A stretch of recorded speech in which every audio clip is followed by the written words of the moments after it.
As I went down in the river to pray, studying about that good old way, and who shall wear the starry crown? Good Lord, show me the way.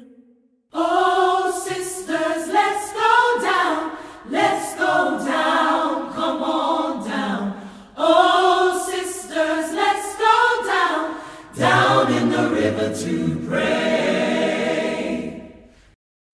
Well, welcome again to our devotions. It's Thursday morning, and thank you so much for joining with us.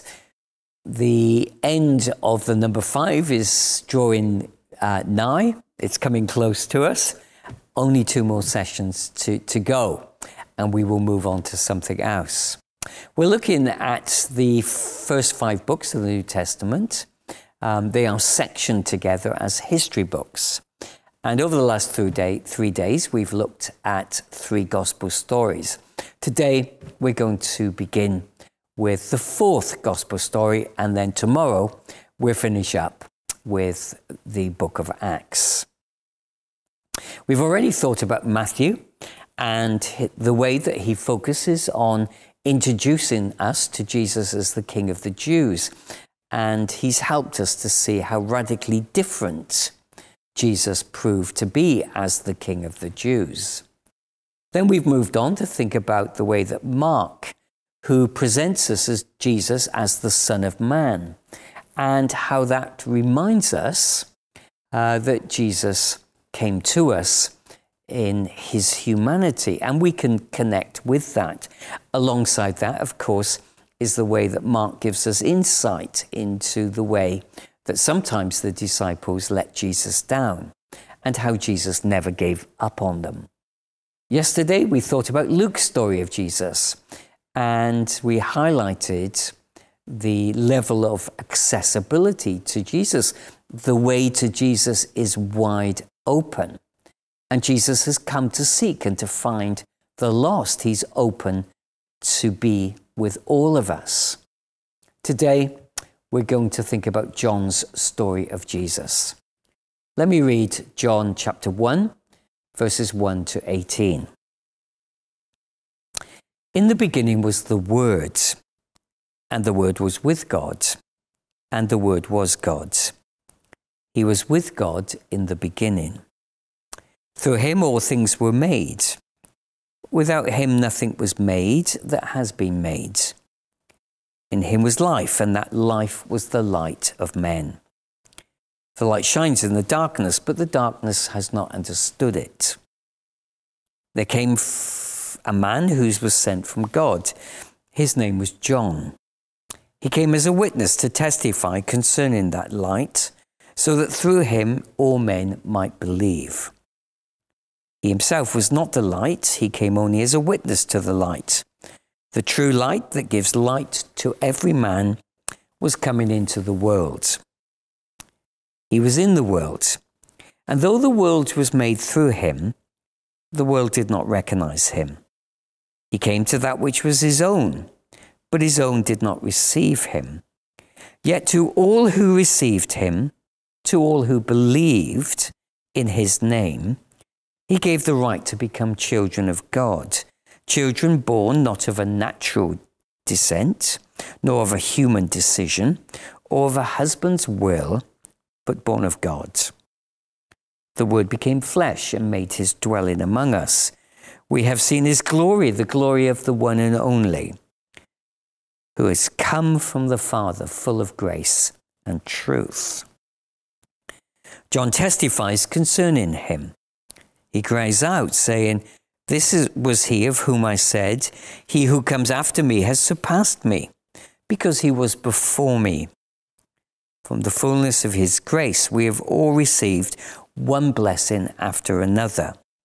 For the law was given through Moses, grace and truth came through Jesus Christ. No one has ever seen God, but God, the one and only, who is at the Father's side, has made him known.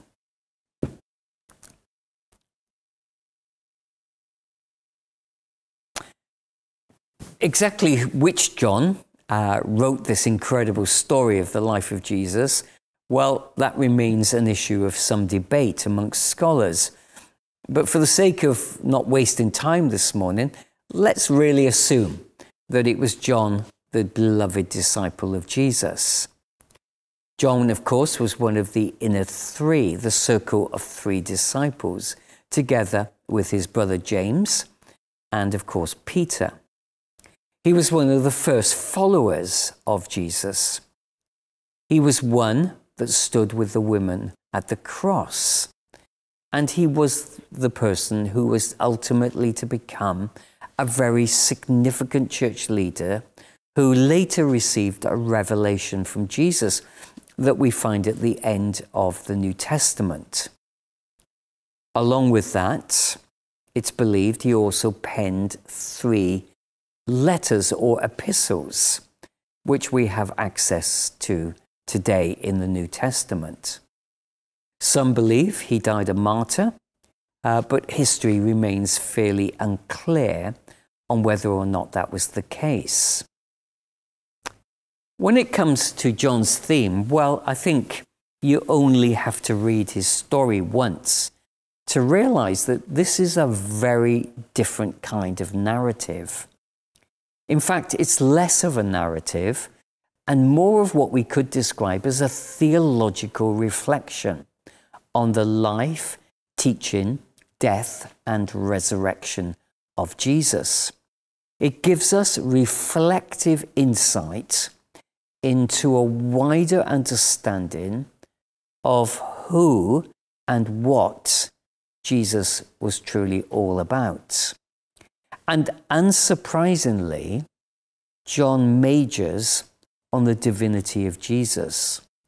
And that's something he sets about to do right from his opening verse. Right from that first sentence, John wants us to grasp that this person that he has personally experienced, walked and talked with, has seen die, and yet has been raised to new life, didn't have his beginning in the cave or stable in Bethlehem, but has always been and forever will always be.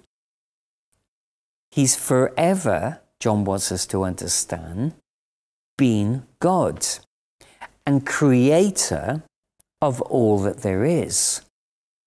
You can call it pre-existence if you want, or whatever term you want to use for it, but it's clear that John goes way beyond the journey that Matthew took us on. He opened up his story with his genealogy. He took the story of Jesus back to Abraham. John takes the story of Jesus way beyond that, back to the beginning of time as we understand it. And beyond that, again, into the eternal mysteries of the relationships and actions of the Father, Son, and Holy Spirit. This is remarkable. It's not ordinary and everyday. This is amazing. And of course, it's once for all time. Jesus is God. And Jesus has always been God and always will be God. And Jesus is the same as the one who takes on human flesh and dwells among us. Whilst we might find the humanity of Jesus easier to identify with at a personal level, if that's all that Jesus was, an amazing and insightful human being, well, we're still left with a chasm that we cannot cross. But as John clearly wants us to understand, Jesus is not just human, he's divine. That God in Jesus has come knocking on the door, on our door. The great chasm that separates life and death, us and God, has been crossed through Jesus.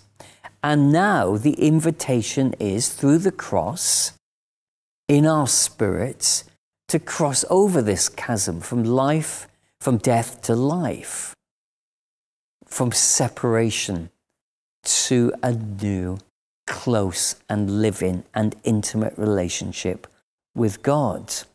And later on, of course, we will cross the great chasm through and win our resurrected bodies. Jesus is the King of the Jews, Matthew tells us. Mark tells us that Jesus is the Son of Man, the one who comes to seek and save the lost. Luke wants us to understand. But John's great revelation is that Jesus is truly divine. He's God who is with us. And we can be certain that he's with us this day or any day that's yet to come for us. As I went down in the river to pray, studying about that good old way, and who shall wear the starry crown? Good Lord, show me the way. Oh, sisters, let's go